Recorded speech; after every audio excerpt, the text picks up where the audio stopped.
hectic training, today is a defining moment for the 132 graduating cadets who have passed the test of dedication and discipline and are set to start their professional careers with the Ghana Armed Forces.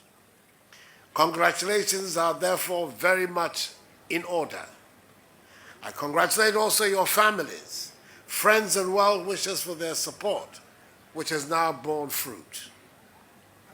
You're joining a profession whose members have not only upheld its image, but who also continue to ensure that the territorial integrity of our nation is preserved, thereby reinforcing our independence and sovereignty.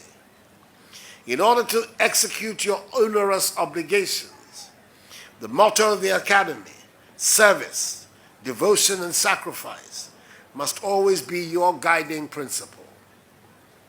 As newly commissioned officers, you must also remember that the civilian citizens of the nation are your partners in national development, whose full support you require. You have to act to promote national integration and cohesion. Again, remember that Ghana occupies a respectable and envious position on the world stage. We are regarded as a beacon of peace and stability on the continent and as an established, functioning democracy. And we have pride of place in the area of peacekeeping.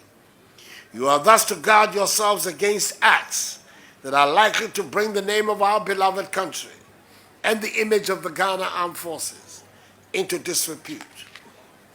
Your actions should be to enhance, or at the very least, maintain the standards set by predecessor generations of officers of the armed forces. Ladies and gentlemen, towards equipping the armed forces, in February this year, I presented 50 Ankai buses and 40 Toyota Land Cruiser hard-body vehicles, 50 Toyota Hilux pickups, which form part of the first tranche of 138 staff and operational vehicles of various categories. We have taken steps to address accommodation challenges that have been with the Ghana Armed Forces over the years. Through the policy of barracks regeneration, the sod was cut for a $100 million United States military housing project, which includes the reconstruction of the Ghana Military Academy. The Ghana Military Academy represents the home and spiritual foundation of the officer corps of the Ghana Armed Forces.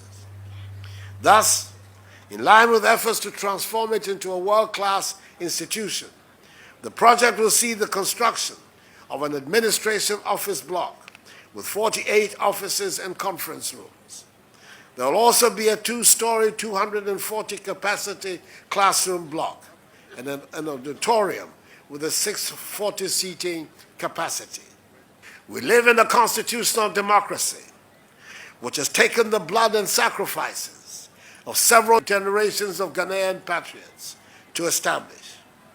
Our nation has become the standard bearer of democratic engagement on the African continent, receiving worldwide acclaim for its progress. We cannot achieve the growth of our economy that will provide the Ghanaian people with a dignified standard of living without peace and stability. As your Commander-in-Chief, I promise you that you will be continuously provided with the necessary resources to carry out your roles effectively. Ladies and gentlemen, whilst congratulating once again the graduating officer cadets for the successful completion of their training, I wish to commend all the award winners, especially senior under-officers in Ketia Bernard, who was adjudged the best all-round officer cadet of regular career course 59.